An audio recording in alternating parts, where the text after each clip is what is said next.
Finally guys আমরা উজু করার পর এবার দাতা বাবা মাজার শরীফে এসে পড়েছি। আপনাদেরকে সবাইকে দেখাবো, দেখতে থাকেন, আমাদের সঙ্গে থাকেন। এখন আমরা আসলাম মাজার শরীফে সিন্নি দিব।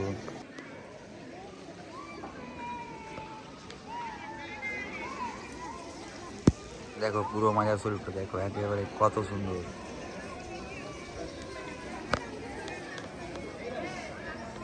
ও মামা, কি করছো জি মামা? এই তো আমরা এসেছি পাথর চাপড়ে।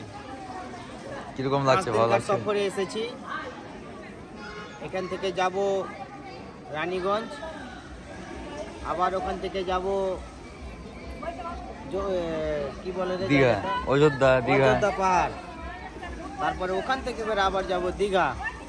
ফাইনালি গাইস চলে এসেছি আমরা এখন দাতা বাবা শিউড়ি মাজারের ভিতরে। দেখতে পাচ্ছেন আপনারা, চলে এসেছি আমি। এখন গিয়ে ভিতরে ভিউগুলো আপনাদেরকে দেখাবো, সবাইকে দেখতে থাকবেন, সঙ্গে থাকবেন।